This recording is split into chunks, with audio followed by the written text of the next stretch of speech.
semuanya, selamat datang kembali di Friday Famo Session episode 15. Kali ini aku membawa senior graphic designer kita yang baru, yaitu Rehan. Halo. Yang baru kali ini selain senior graphic designer, tapi juga konsep dan format dari podcast FFS ini. Yang tadinya Famos Sport cuma bisa dengar, sekarang kalian juga bisa nonton di kanal YouTube channel kalian. Jadi pastiin kalian juga nge-subscribe channel YouTube Famos ya. Jadi tanpa lama-lama dan tanpa berbasa-basi lagi. Oh iya, sebelumnya kenapa kok Friday Famos Session kali ini aku yang memandu acaranya, karena kebetulan Mas Abe selaku pengampu selaku pengampu dari FFS berhalangan untuk bisa mengisi memandu acara karena ada hal-hal yang tidak bisa ditinggalkan, hal-hal yang lebih penting yang tidak bisa ditinggalkan seperti itu. Jadi semoga teman-teman juga terhibur dengan adanya kehadiran saya yang memandu acara ini. Yeay. Oke, langsung aja kita akan tanya-tanya seputar kehidupan seputar kehidupan Rehan. Mungkin perkenalan dulu kali ya, Han. Yaps, halo. Siapa, terus dari mana gitu. Oke, halo, nama saya Raihan. Saya lahir dari Palembang, tinggal di Gresik dan kerja di sini. Di sini. Yes. Oke, berarti emang dari kecil atau dari bayi emang lahir. Oh, lahirnya di Palembang. Di Palembang. Sampai umur berapa tuh? Itu di Palembang nggak ingat sampai umur berapa, yang penting pindah-pindah deh. Palembang ke Medan, habis itu ke Kalimantan. Habis itu balik ke Gresik. Nggak balik ke Gresik, pergi ke Gresik. Oke, di Gresik itu dari kelas 4 SD sampai sekarang udah betah. Oh, berarti kamu ke Gresik dari kelas 4 SD. Kalau berarti sekitar belasan tahun lah ya. Males ngitung. Terus habis gitu kamu habis gitu mengambil kuliah di jurusan DKV atau apa? Advertising dan apa? Advertising and Brand Management namanya. Di mana tuh? Itu di Malaysia, Asia Pacific University. Berarti kalau misalkan di sini itu pakai sarjana ST, berarti kamu pakai bachelor. Iya, Bachelor of Honor Advertising and Brand Management. Menarik sekali teman-teman semuanya.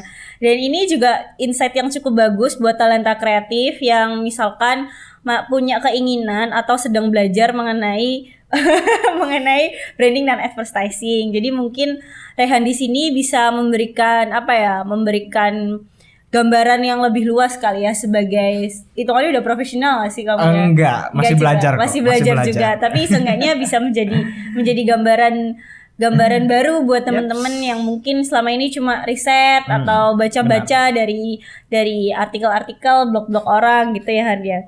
Kalau aku boleh tahu sebenarnya fokus Rehan itu kalau di branding atau di advertising sendiri itu lebih yang seperti apa? Apakah yang ilustrasi atau yang lebih graphic design atau yang seperti apa? Untuk fokusku ya sekarang nih setelah lulus itu fokusnya itu lebih ke graphic design, yang lebihnya itu ke branding dan juga ke sosial media. Sempat juga beberapa handle sosial medianya dari kerjaan freelance juga gitu. Kalau sosial media, apa sih yang membuat akhirnya kamu tertarik di sosial media gitu? Yang bikin tertarik tuh dari tugas akhir sih.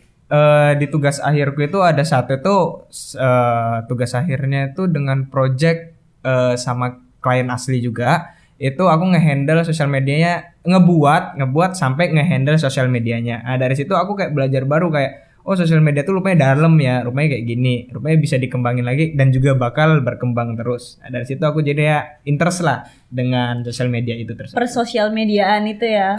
Per sosial mediaan, tapi memang khususnya tapi lebih ke visual, ke graphic desainnya memang benar. Berarti sosial media apapun ya, atau ada konten tertentu, nggak cuma Instagram doang atau YouTube doang? Aku memang tertarik sama semuanya ya, tapi aku lebih ke fokusnya tuh lebih ke Instagram lah, seperti itu. Fokusnya kenapa kalau boleh tahu, dari sekian banyak kanal dari sekian banyak sosial media gitu. Kenapa akhirnya memilih Instagram sebagai fokus utama yang diminati seorang Rehan? Banyak orang, bukan banyak orang juga ya. Banyak brand-brand tuh untuk sekarang sih marketplace-nya tuh di sosial medianya tuh Instagram. Bener sih, kayak Facebook, apalagi TikTok yang sekarang lagi gempar-gemparnya kan. itu memang juga besar tuh Pan. Untuk sekarang sih memang aku lebih tertariknya sama Instagram sih, yang memang fokusnya tuh lebih ke visual kan, lebih ke postingannya visual, IG story visual dan lain-lain gitu. Dan sekarang pun udah kayak dia pengen ngikutin TikTok gitu kan, ya itu IG Reels kan, itu juga jadinya tertarik lah. Soalnya selalu kayak gitu sih, kayak Instagram kan dari dulunya kan yang cuman post-post doang. Itu ada Snapchat, dia ngambil kontennya Snapchat. Dan seperti itu, dan sekarang juga TikTok bisa aja nanti orang-orang gara-gara nyamannya di Instagram doang kan. Kayak dulunya Snapchat itu rame, tapi gara-gara ada konten seperti Snapchat, fitur seperti Snapchat di IG ada, orang-orang jadi meninggalkan Snapchat. Tapi nggak tahu ya sama TikTok. Kita lihat nanti. Oke, kita lihat nanti teman-teman. Ada ini khusus nggak sih? Maksudnya ada formula khusus nggak sih ketika membranding atau men-advertise IG, sosial media di IG sama sosial media di TikTok? Kita ambil contoh seperti itu. Atau sebenarnya formulanya sama aja, cuma memang penggunanya itu yang bikin berbeda, lebih broad mana atau gimana? Atau sebenarnya beda aja gitu? Beda aja sih memang ya kalau di pikiran gue. Soalnya di IG itu memang dia ada kayak personal brandingnya. Tapi kalau TikTok tuh fully isinya tuh konten yang memang itu kalau memang entertaining orang bakal interest, kalau nggak entertain dia bakal buang gitu doang. Kalau dia di IG itu kan memang dia tuh fully branding, kayak memang personal brandingnya bisnis itu. Misalkan kayak ini bisnis tentang apa, ini jualan apa, dan juga lain-lain diselingin dengan konten juga kan yang memang bikin orang interest juga semacam itu. Teknisnya itu kalau misalkan aku penasaran nih ya. Tadi kan kita juga udah sempat ngebahas kalau misalkan branding advertising itu juga macam-macam ya bentuknya ya. Teknisnya tuh tahapan prosesnya dari mulai nol sampai akhirnya menjadi sebuah produk jadi dari branding itu seperti apa sih kan? Kalau dari aku ya untuk branding ya, yang ku pelajarin dari kerja-kerjaanku sebelumnya dan juga kuliahku sebelumnya itu gimana mau bikin brand. Itu yaitu nanya sama klien dulu, mereka tuh mau bikin apa dan juga mau bikin yang seperti apa, target marketnya tuh kemana. Nah, dari situ kita kan bakal ngebuat personality-nya buat mereka gitu, yang mencakup kayak identity seperti icon, warna. Oh itu juga tone dikerjakan ya? Iya, kalau itu kan masuknya branding kan maksudnya, color tone dan lain-lain. Atas request klien dan juga kesepakatan desainer seperti itu. Benar, semacam itu. Lalu? Ya lanjutnya itu ke developing, kayak misalkan ke focusingnya kan, kayak logonya mau yang seperti ini, oke kita kuatkan, yang penting bikin konsistensi dalam situ lah. Kayak misalkan mereka pengen ngenunjukin mereka itu seperti ini, oh berarti semua yang identitinya itu menuju ke situ gitu loh, maksudnya gimana ya, ya seperti itulah ya. Aku juga jadi kemana-mana. Jadi intinya adalah bagaimana caranya, berarti tahapan awalnya adalah keinginan klien gitu ya, produknya itu mau jadiin apa, sampai akhirnya si produk ini kamu bikinkan logo terus brand identity gitu ya. Yang penting kan kalau brand kan yang personality-nya mereka kan, personality dari bisnis itu. Nah, yang punya personality itu mungkin itu mencerminkan dari yang punya bisnis itu. Mungkin seperti itulah atau gimana. Garis besarnya seperti itu. Apa sih yang akhirnya membuat kamu memutuskan untuk berkuliah di jurusan ini gitu? Mungkin kalau di jurusannya aku gimana ya, mungkin di awalnya dari kayak kenapa aku kuliahnya di Malaysia dulu ya mungkin ya, kayak jadinya di luar negeri gitu. Aslinya memang Malaysia Indonesia dekat ya, gak jauh-jauh banget juga. Tapi ya memang dari awal dari SMA aku pengen nargetinnya memang kuliah di luar negeri. Pengen dapetin beasiswa juga kayak di Jepang, di Singapura, tapi gagal jadinya di Malaysia, gak dapat beasiswa. Dan itu juga di kuliah swasta namanya Asia Pacific University. Dan ngambil jurusan advertising and brand management, soalnya di kayak rekomendin sama agenku itu masuk sana. Soalnya sebelumnya kan aku pengen masuk DKV ya, desain komunikasi visual, yang desain gitu. Tapi dia nyaranin masuk sini aja, ini nyakup lebih gede. Dari situ aku research juga lah ya.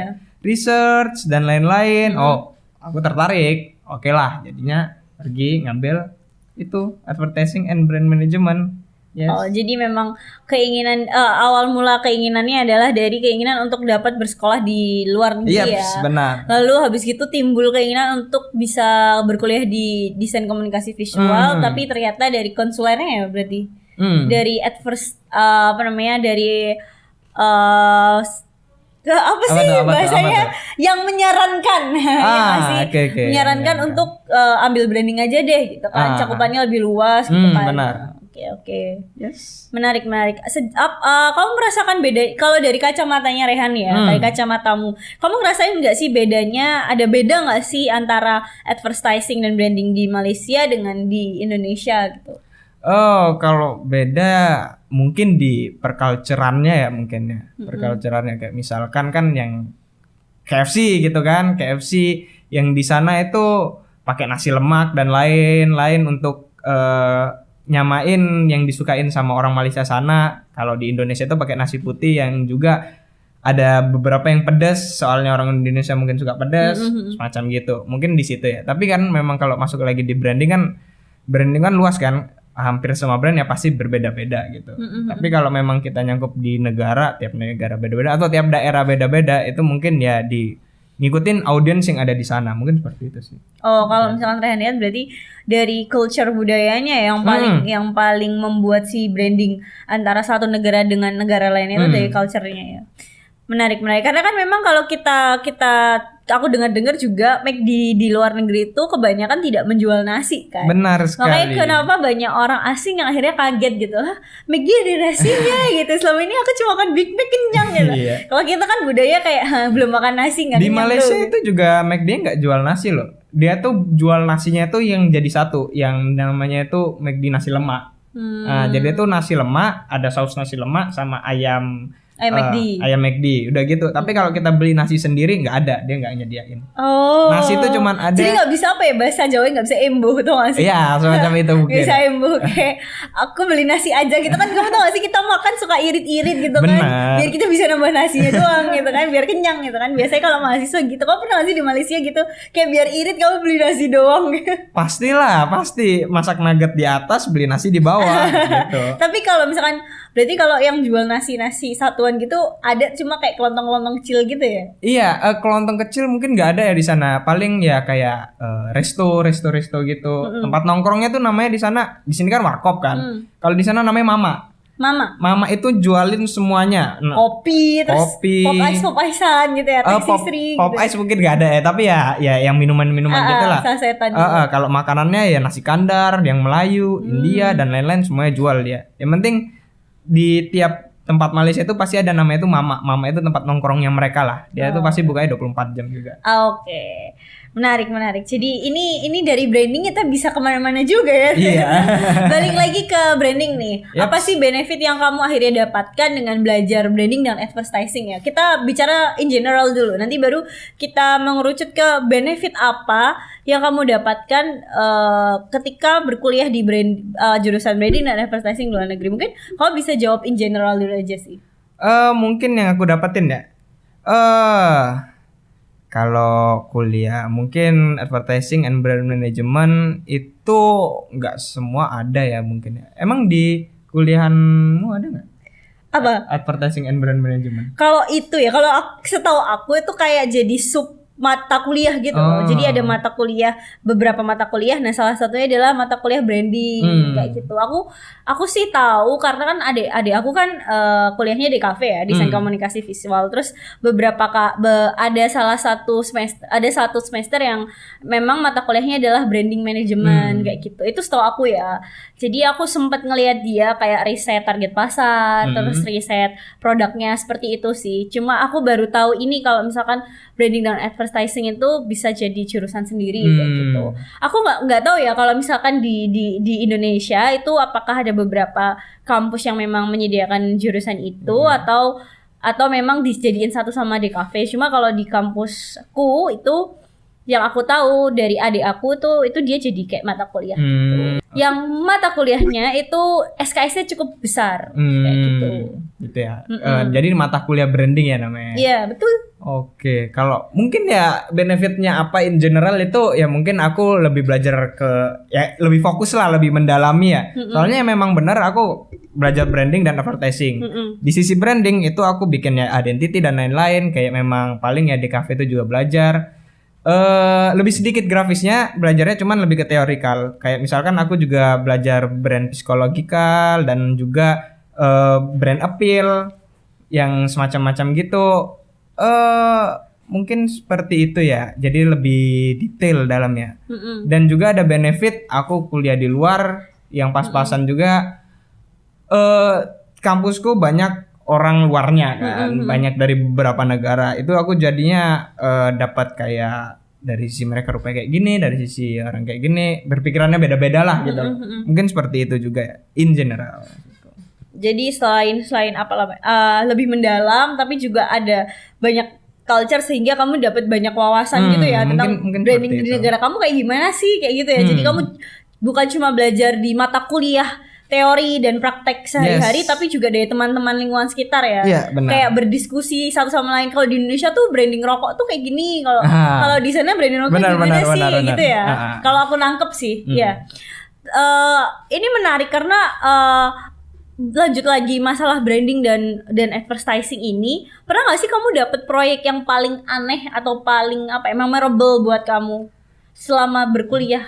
Atau sejauh ini deh dari kamu masuk kuliah sampai akhirnya kamu bekerja di Famos gitu kan, ada proyek teraneh atau termemorable apa sih yang pernah kamu handle? Mungkin ya ini di tugas kuliah ya, di semester 4 tahun kedua berarti. Ya itu proyeknya itu dia ngehandle klien asli juga, itu florist namanya Puduria di Kuala Lumpur. Jadi satu kelasku itu jadi tim semacam agensi, kreatif agensi gitu kan. Aku posisinya sebagai graphic designer, ada juga yang copywriter dan lain-lain. Dosenku yang juga memang itu punya agensi, itu dia ngasih kliennya itu yaitu Puduria ke kami buat di-handle. Nah, itu dia sebagai kreatif direkturnya dari tim ini. Dan kami nge-handle namanya bazar buat ngerayain Christmas pada saat itu. Dan itu anehnya itu bukan karena gimana ya bukan karena kliennya atau gimana itu, tapi karena memang dari situ kami ngerasain drama lah. Ngerasain drama. Ya mereka nangis-nangisan gara-gara ini, mereka kesusahan, mereka berantem, ya aku juga jadi yang ngerasain juga. Ternyata bukan kampus Indonesia aja yang ada drama benar. Ya. Ternyata kampus di luar negeri pun juga gitu ya. Ya dan dosennya juga kayak tegas, disiplin, marah-marahin terus, nelpon pagi-pagi buat revisi atau gimana. Jadi memang kayak gitu. Dan di akhirnya itu pas hari hanya, pas mau ke bazarnya itu ada cerita dia nabrak motor. Pas itu lagi OTW, itu ada 2 mobil deh. Aku di mobil tempat bazarnya. Ke tempat bazarnya. Aku mobil sama teman, dia mobil sama teman juga, cuman beda mobil lah. Nah, dia sama teman-temanku nabrak motor. Jadi nyampe di bazar itu jadi berantem lagi, nangis-nangisan lagi. Itu jadinya kayak kelar-kelar ya. Jadi ngelihatnya kayak aduh, apaan sih ini kok jadi kayak gini gitu. Itu bagi Rehan itu proyek yang memorable gitu. Memorable banget. Karena memang kalau aku denger itu satu kelas jadiin mini kreatif agency gitu. Benar. Asik ya berarti ya. Tapi kok pada prakteknya tadi kok pasti jadiin praktek rupanya kayak gitu. Rupanya drama. Kayak seru banget mini kreatif agency. Enggak gitu. Tapi sekelas akhirnya dapat nilai bagus atau? Karena kesalahannya dia, kami semuanya jadi dapat A. Jadi berapa minggu tuh pengerjaannya dari 0 sampai akhirnya kalian? Dari 0 sampai itu tuh jadinya 2 semester itu ada modul yang sama dia yang kayak gitu. Jadi pertama itu yang di semester 3-nya itu perkonsepannya, di semester 4-nya itu eksekusinya. Berarti setahun ya? Mungkin setahun ya. 2 semester. Oh my god, ujung-ujungnya dapat A karena bapaknya nabrak. Bapak apa ibu? Ibu. Karena ibunya nabrak gitu ya. Karena ibu dosennya nabrak motor. Sis 1 tahun A+. Terima kasih ibu gitu. kan pasti kalau di sela-sela kalau di kampus aku ada namanya kerja praktek itu kayak magang. Di kampus kamu juga pernah ada kurikulum di jurusan kamu apakah ada kurikulum yang magang juga atau istilahnya kalau di kampusku itu ada kerja praktek tapi juga ada di kampus lain tuh namanya KKN, kuliah kerja nyata yang kita memang mendedikasikan apa yang kita dapat ke penduduk kayak gitu. Jadi itu hitungannya KKN tuh magang atau enggak? Atau gimana? Nah itu aku juga nggak tahu karena kan kalau di kampus aku tuh ada ya kerja praktek, jadi kerja memang magang. Tapi kalau KKN aku nggak tahu ya. Biasanya itu kayak universitas lainnya KKN itu ada KKN ada magang juga atau gimana? Kalau yang aku tahu itu KKN ya KKN, tapi kayaknya sih kurikulumnya berganti jadi mereka KKN juga, mereka magang juga kayak gitu. Mungkin gitu. Mungkin ada beda yang satu untuk kerja profesional, satu untuk dedikasi untuk masyarakat kali ya. Kalau di kampusku itu mungkin ini bukan di jurusanku aja, di semua jurusan itu memang di tahun kedua semester akhir setelah semester itu diwajibkan untuk magang. Minimal bulannya itu 3 bulan, maksimalnya terserah mau berapa lama. Gitu. Jadi diwajibkan magang. Kalau memang nggak magang nggak dapat, itu bisa magang di kampus atau kalau memang nggak magang sama sekali dia nggak bakal lanjut lulus gitu ya. Gagal udah berarti. Ya dari situ aku jadi dapat magangnya itu di advertising agency namanya MNC Saatchi. Itu di Kuala Lumpur juga. MNC Saatchi itu advertising agency worldwide yang kayaknya cabang dari UK kayaknya, ke UK Australia, lupa aku. Yang penting itu cabang Malaysianya. Kalau nggak salah di Jakarta baru buka tahun lalu atau 2 tahun yang lalu. Oh kantornya ya kan? Kantor yang di Indonesianya di Jakarta. Ya seperti itulah. Jadi. Berarti di apa? Korporat apa jatuhnya? Itu jatuhnya korporasi, agensi memang beneran kayak. Berarti besar korporat. Gitu ya, perusahaan besar gitu. Iya lumayan di gedung gitu sih. Di gedung tinggi pencakar langit gitu ya. Gedung tinggi gitu ngeliat kayak langit. Mungkin karena di Capital City. Iya karena ya. Capital City makanya itu paling di gedung. Sempet kagok gitu nggak kayak anjay gitu. Magang di. Mungkin enggak ya. Ya biasa aja sih dari biasa aku. Aja ya. Itu kamu berapa bulan berarti? Kalau di aku 3 bulan magang kerja praktek Kalau aku 3 bulan juga. 3 bulan ya. Standar lah ya 3 bulan ya. 3 bulan digaji. Gimana pengalamannya untuk itu kan berarti semi kerja profesional untuk pertama kalinya sebagai mahasiswa advertising dan branding ya. Bagaimana pengalamannya? Apakah ada proyek yang berkesan dari maaf teman-teman, mohon maaf ada distraksi. Kita lanjut. Sebentar, Rian mau ketawa dulu. Sorry. Gak apa-apa Rian, santai aja. Oke, lanjut tadi apa? Iya, sampai lupa pertanyaannya gitu kan. Sampai lupa pertanyaannya kan. Aku ulangi lagi. Boleh, sorry.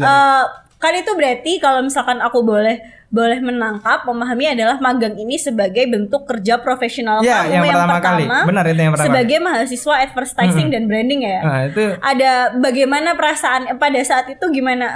Apakah mereka treatmentnya kayak anak magang? Biasanya kan kalau anak magang, gue kasih yang enteng-enteng aja dulu, anak magang kan gitu. Atau langsung kayak enggak, kamu sebagai pegawai di sini gitu. Kalau itu ya pertama kali mungkin memang dianggapnya enteng-enteng dulu ya. Dia ngasihnya enteng-enteng dulu buat ngetes ya. Pertama kali. Tapi itu dalam selang 1 minggu mungkin.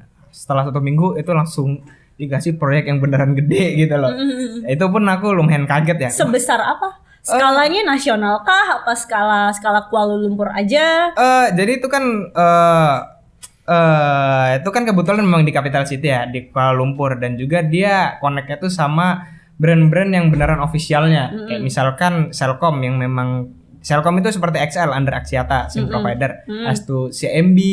Di sini kan namanya CMB Niaga, di sana CMB. Dan juga Sun Life Malaysia itu insurance company. Itu kan mereka beneran officialnya ngambil dari dan itu berhubungan sama MNC Saatchi itu. Itu makanya itu jadinya skala nasional.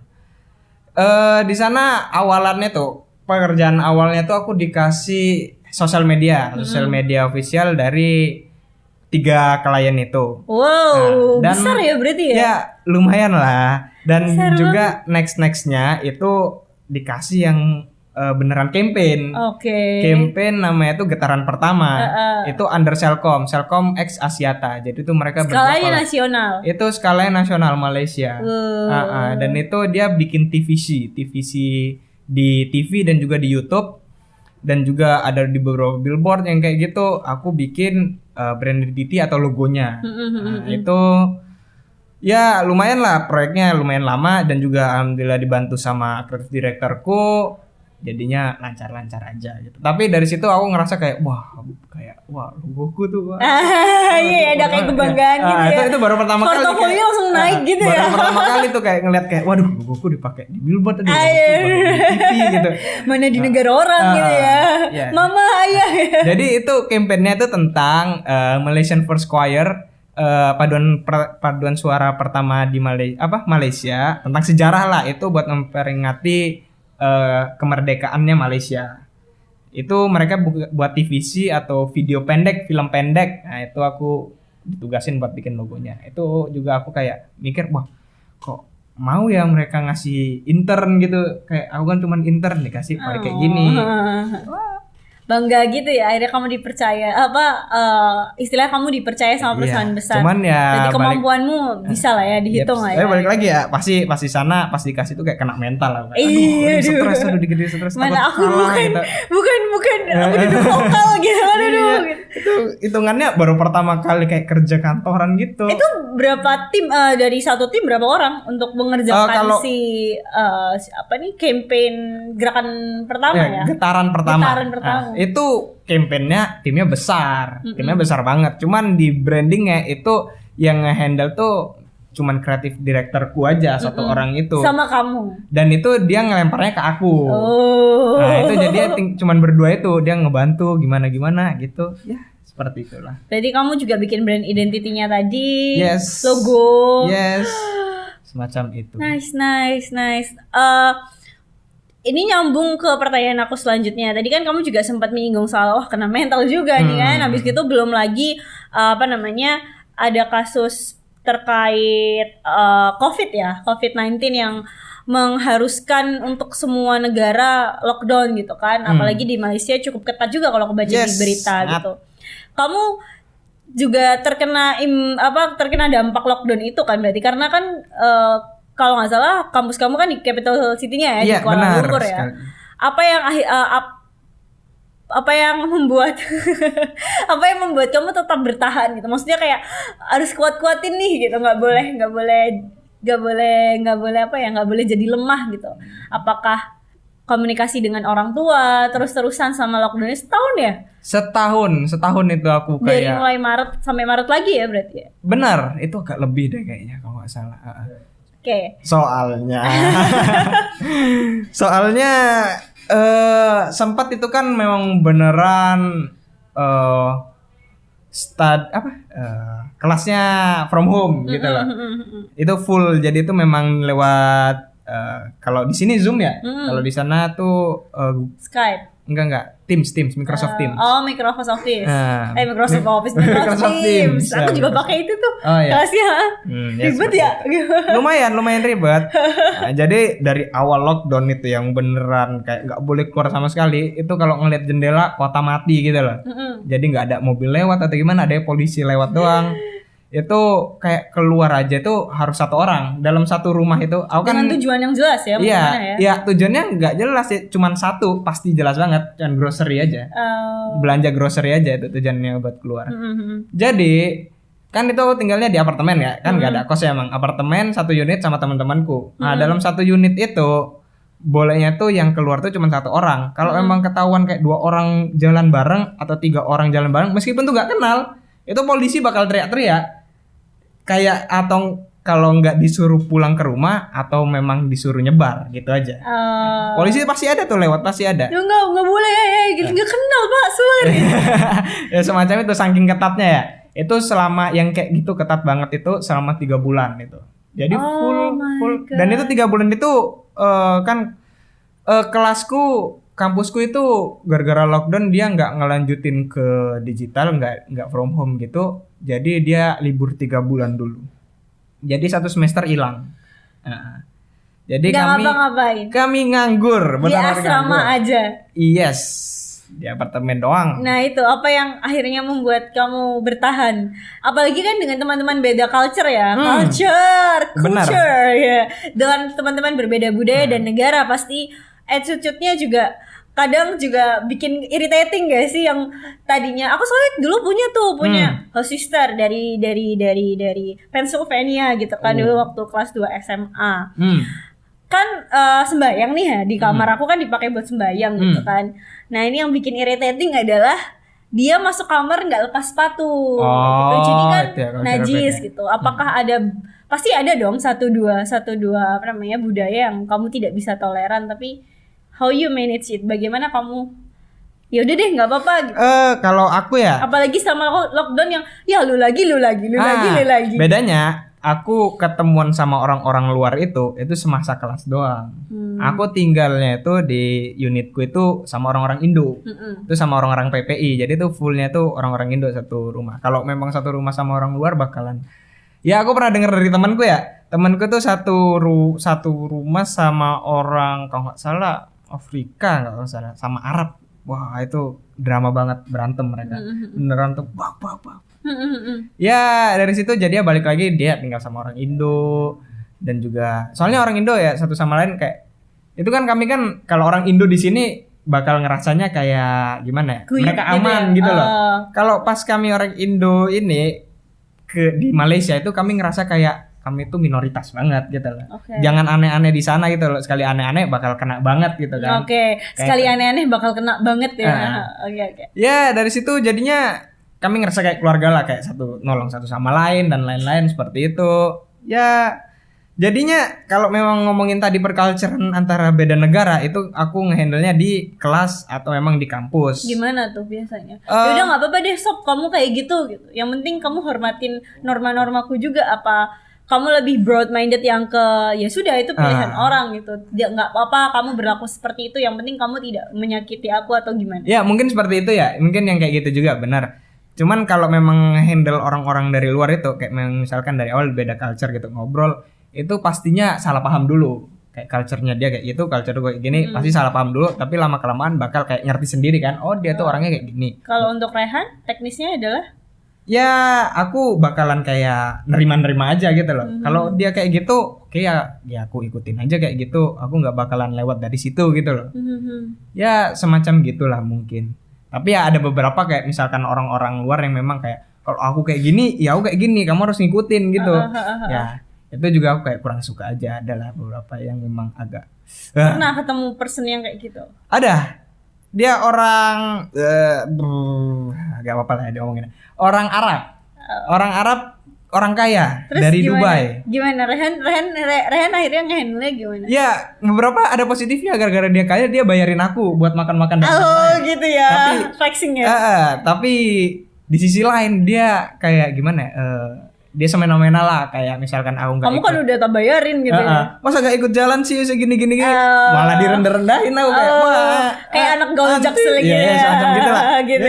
Sial. Enggak lepas ngomongnya.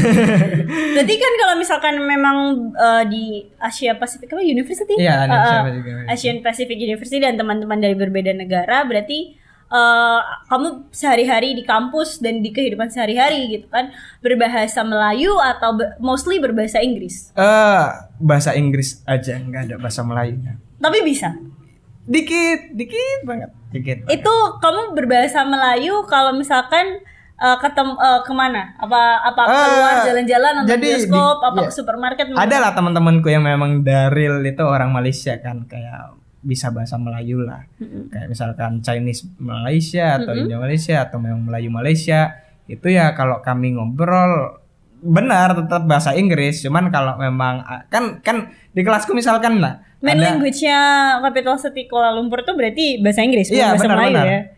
Main language-nya di Kuala Lumpur bahasa Inggris. Bahasa Inggris ya. Ada beberapa memang. Berarti orang India dan Chinese di sana menggunakan bahasa Inggris. Mereka pasti bahasa Inggris. Cuman kadang memang malah mereka kadang nggak bisa bahasa Melayu malahan. Malah nggak bisa bahasa Melayu, jadinya ya gitu. Ya Apalagi ya tadi ya, aduh jadi lupa. Bahasa Melayu. Bahasa Melayu. Iya tadi, kalau penggunaan bahasa Melayu saat di kampus itu buat ngomongin orang-orang luar yang nggak paham bahasa Melayu. Semacam gitu. Kayak kita ngomongin bule-bule gitu ya. Iya benar, mereka nggak paham, jadi kayak mereka nyusahin aku ngomong sama orang Malaysia ya kayak gitu. Pak. Apa bahasa Melayu apa yang kamu ingat? Ya. Coba di banyak omong kotornya. Nggak bisa diomongin ya. Contohin yang paling berkesan. Apa kamu pas itu lagi salah omong nih, misalkan terus diketawain sama orang-orang Melayu di sana, itu jorok apa itu salah, seharusnya intervensi kayak gitu.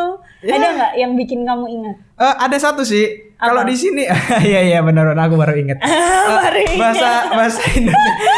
Bahasa Indonesia itu kan batang itu ya batang pohon. Batang pohon. Dinanti nih di studio ini teman-teman. Kalau batang di Malaysia itu alat kelamin cowok gitu. Jadi kalau ngomong batang itu itu langsung gitu. Tapi ada satu frasa yang keren nggak menurut kamu? Ada sih, itu yang anak-anak muda biasanya make sih. Anak-anak muda biasanya anak-anak muda biasanya make itu yang mungkin orang-orang Indonesia nggak tahu ya. Itu lawo itu artinya itu keren gitu. Satu kalimat dong apa gitu pakai bahasa Melayu kayak Upin Ipin gitu. Lawu sangat kau nih. Mungkin kayak gitulah. Keren apa? Sangat. Iya, keren sangat banget kamu nih ya. gitu. Oke. Kan kayak gitu. Berarti kalau misalkan di capital city-nya menggunakan bahasa Inggris cuma mostly berbahasa Inggris ya, tapi kalau misalkan ke suburbannya pakai bahasa Melayu ya. Mungkin ya enggak, jadi tuh memang suburban tuh ada beberapa tuh kayak ini kotanya mainly India atau ini kotanya mainly Chinese. Atau ini kotanya mainly Melayu.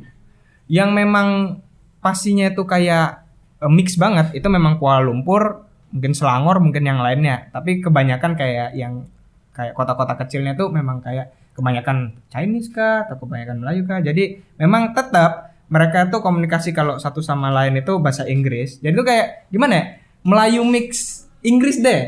Orang Chinese-nya pun kayak Chinese mix Inggris gitu lah. Jakartans mix Inggris gitu. Kayak misalkan faste lah. Faste lah.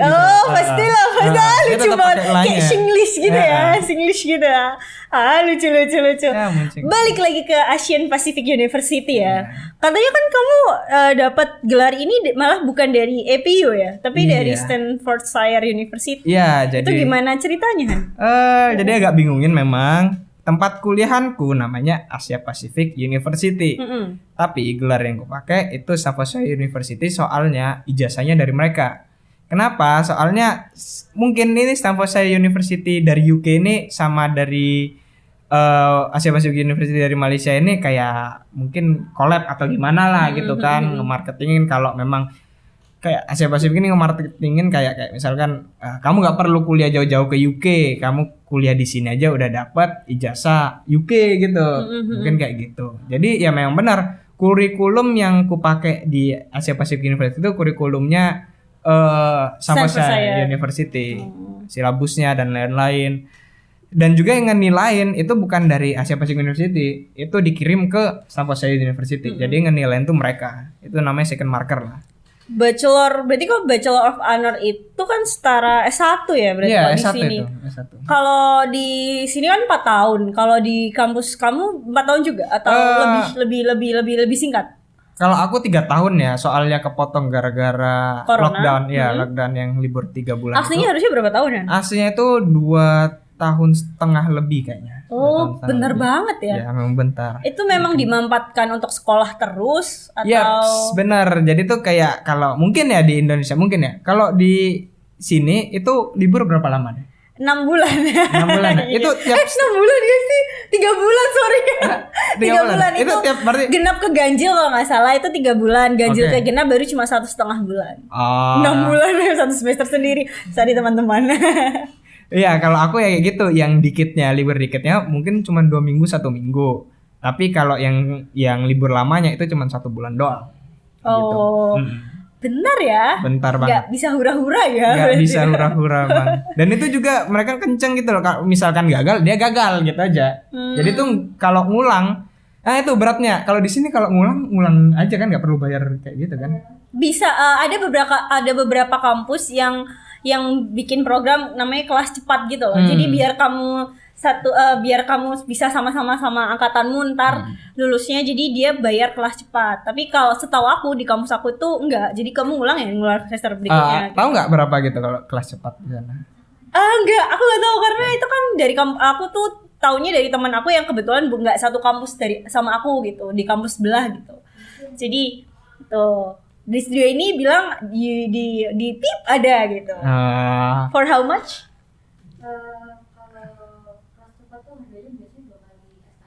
Dua kali SKS berapa? Satu SKS berapa?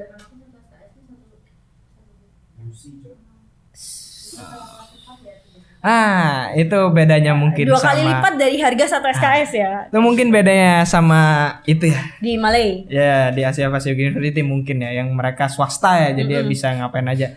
Kalau kami gagal, kebanyakan lah memang teman-temanku tuh kalau gagal dia bakal pindah kampus daripada ngulang modul itu. Soalnya satu modul ngulang itu 4.000 ringgit.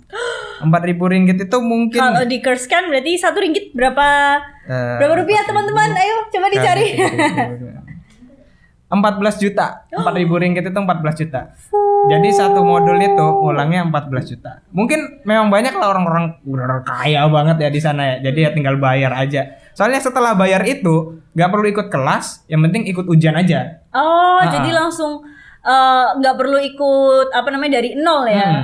Intinya duit aja di sana. Tapi ya karena aja. Sebanyak itu, jadi kebanyakan mereka kalau emang udah ngulang, mereka bakal pindah. Gitu. Kalau ngulang mending pindah gitu ya. Antar pindah Indo atau pindah yang lain. Karena mahal, bukan karena masalah waktu ya. Iya. Benar. Nah kan setelah kamu melewati perkuliahan di negara orang, di tanah orang sebagai seorang Indonesia. Terus lulus dengan Bachelor of Honor Advertising and Branding Management. Iya, Branding Management. Fokusmu sekarang lebih kemana, Han? Adakah tujuan lain setelah lulus dari APU dan bekerja di sini? Adakah yang ingin kamu kembangkan lagi ke depannya? Ya mungkin ya next ya kerja sih, benar. Targetku ya kerja dan juga skillnya tambah berkembang semacam gitu. Dan juga interestku kan sekarang tuh lebih ke sosial media, jadinya lebih mempelajari lebih dalam branding dan lain-lain. Dan tujuan utamaku itu banyak portofolio itu aja deh. Gitu portofolio aku tambah banyak. Nggak mau belajar untuk fokus ke yang lainnya gitu, atau mengembangkan bisnis sendiri? Mungkin ya emang benar. Ada tujuanku itu, memang itu dari awal sih kepengenanku ya. Aku pengen punya brand sendiri sih. Brand sendiri itu untuk sekarang sih aku memang lagi fokusnya lebih ke produk sih, bukan jasa. Mungkin seperti itu. Berarti keinginan untuk bisa branding produk sendiri ya? Yeps, benar. Menarik. Kenapa akhirnya memutuskan untuk balik ke Indo dan memutuskan kerja di Indonesia gitu, instead of melanjutkan di Malaysia? Kalau dari aku ya, entah kenapa ya, tuh setelah 3 tahun di sana, mungkin 3 tahun plus lebih, lockdown ya? Iya, itu aku ngerasa memang kayak jauh dari keluarga lah, nggak enak semua lah, kayak gitu. Jadinya kenapa aku memutuskan untuk balik ke Indo itu, untuk yang pertama mungkin ya alasannya tuh memang gara-gara keluarga lah, pengen dekat sama keluarga, selama orang tua hidup pengennya dekat sama mereka gitu. Dan juga kalau di sana itu opportunity ada satu, kerja di korporat yang benar, soalnya kan Capital City kan, itu korporat. Aku pengen lebih tahu gimana market di Indo itu. Itu tujuan kedua, itu aku pengen lebih tahu market di Indo gimana. Soalnya kan balik lagi itu kan negara orang. Kalau setelah kerja di negara orang pasti balik lagi ke Indonesia. Mau gimana pun pasti balik ke Indo. Kalau aku nggak tahu sama sekali. Soalnya selama aku di Malaysia itu aku nggak tahu sama sekali tentang Indo. Aku kayak udah fokusnya di Malaysia atau memang di tempat lain gitu lah, di yang memang yang aku pelajarin. Itu jadi kayak tamparan buat kamu ya. Pas aku dibalik Indonesia, pas setelah aku balik ke Indonesia itu, setelah itu kayak kayak gini ya rumahnya, kok beda ya, kok gini. Ya dari situ lah aku kayak memutuskan untuk balik Indo. Soalnya pasti akhir-akhirnya tuh aku pasti balik Indo gitu. Pengen deket juga sama orang tua yang masih ada waktu dan masanya gitu. Dua poinnya, mungkin satu itu karena pengen dekat sama keluarga, dua itu pengen pelajari lebih kayak buat akhir-akhirnya kan aku bakal buka brand sendiri kan, memang itu tujuan terakhirku ya, tujuan paling akhir itu kayaknya tuh aku pengen tahu market Indo, gimana Indo dan lain-lain gitu. Berarti sembari bekerja juga meriset pasar baru ya. Benar sekali. Yes. Sebelum ini satu pertanyaan terakhir sih dari aku. Ada nggak sih advice buat teman-teman mungkin di luar sana yang lagi dengerin atau nonton ini, buat teman-teman talenta kreatif yang punya keinginan untuk belajar mengenai branding dan advertising, khususnya kepingin kuliah lah di luar negeri kayak gitu. Seperti kamu itu kayak gimana? Ada advice-nya nggak? Ya mungkin kalau memang kalau pengen kuliah di luar itu pengen yang bagus itu ya benar ngajar beasiswa, berarti kamu harus rajin belajar. Rajin belajar teman-teman. Nah, kalau aku kan nggak rajin belajar, jadi nggak dapat beasiswa, jadi di Malaysia. Kalau mau ya jauh-jauh aja nggak apa-apa. Iya, yang paling jauh teman-teman. Yang bagus. Tapi ya bagus juga lo kuliah di Indonesia. Enggak, di Malaysia maksudnya. Enggak, di Indonesia. Aku enggak tahu ya. Aku enggak tahu soalnya. Soalnya kan aku kuliah di luar. Bagus tuh teman-teman, kuliah di Indonesia juga memuaskan. Kalau kuliah di luar itu enaknya juga mungkin ketemu sama orang-orang baru, dapat pikiran yang baru dan lain-lain, dan juga plus itu jalan-jalan di tempat yang baru. Soalnya selama aku di Malaysia itu aku setiap semesternya itu pasti jalan-jalan. Mumpung itu, ke kota-kota yang lain sampai ke Singapura, ke Penang pernah nggak? Ke Penang pernah, itu 2 kali kalau salah ke Penang. Semua semenarik itu ya? Kayak Melaka gitu nggak sih? Melaka itu dekat ya sama arsitekturalnya. Iya mungkin semacam itu ya. Cuman kalau di Penang itu dia kebanyakan wisata kuliner. Iya. Kalau di Melaka itu dia memang di arsitektur. Ya bekas jajahan Portugis kan ya, itu yang ditonjolkan. Tapi kalau rekomendasiku ya kalau ke Malaysia tuh mending ke Langkawi. Balik lagi untuk tips. Kita kemana-mana kan, jadi tips kita ke Malaysia ya. Nanti kita bakal bahas tips buat teman-teman yang pengen kuliah atau belajar mengenai branding dan advertisement gitu. Ada nggak tipsnya? Apakah banyakin riset pasar atau gitu? Ya mungkin kalau memang mau belajar tentang advertising and brand management itu nggak banyak kayak jurusan yang university yang punya jurusan itu. Mungkin ya sebelum kayak pengen ke university ini tapi pengen belajar advertising and brand management, ya riset dulu itu ada nggak di sana gitu loh. Soalnya kan kebanyakan memang ya kayak kata Nabila tadi itu tuh masuk ke sub modul yang dalam kayak misalkan DKV atau lainnya kan. Kalau memang belajar tentang advertising and management mending kayak riset lebih lah. Ya semacam itu mungkin ya, riset ya mungkin ya. Oh gitu. Jadi buat teman-teman talenta kreatif mungkin highlightnya ada di riset ya. Jadi penting-pentingnya meriset, karena di tiap kampus dan tiap jurusan itu mungkin nggak semuanya ada jurusan branding dan advertising. Terus misalnya kalaupun ada dan kalaupun advertisement apa sih? Dan kalaupun ada, baiknya dilihat dulu nih silabusnya apakah memang cocok buat kalian, karena kan tiap branding itu beda-beda ya Han ya. Beda-beda apa yang dipelajarin, apa yang didapat outputnya. Jadi kalau bisa teman-teman talenta kreatif jauh-jauh sebelumnya, sebelum kalian akhirnya yakin untuk apply nih di kampus ini dan jurusan ini, itu dilihat dulu silabusnya, dilihat dulu kurikulumnya, dilihat dulu outputnya seperti apa, baca blog, baca vlog juga kan sekarang banyak tuh vlog orang Indonesia yang pergi ke luar negeri kuliah terus di vlog kayak gitu kan. Terus nggak sedikit platform sosial media yang membranding perihal itu, dan juga anak-anak PPI di luar negeri yang punya vlog-vlog kayak gitu kan. Nah itu bisa kalian riset dari situ kalau misalkan kalian malas membaca dan kawan-kawannya untuk menonton, itu kan sudah cukup terpenuhi ya risetnya kayak gitu. Ada tambahan lagi mungkin Rehan untuk disampaikan ke teman-teman talenta kreatif mungkin sebelum aku tutup Friday Famo Session episode 15 kali ini? Tetap sehat. Jaga terus patuhi terus protokol kesehatan itu ya. Nah mungkin sekian dari aku dan Rehan untuk podcast Friday Famo Session episode 15 kali ini. Semoga teman-teman talenta kreatif dan Famos Force menikmati obrolan santai kita hari ini, dan menonton kita nggak bosan-bosan selama sejauh ini. Terima kasih juga udah mendengarkan dan menonton kita. Thank you. Sampai jumpa di Friday FAMO Session episode 16. Dah. Bye-bye.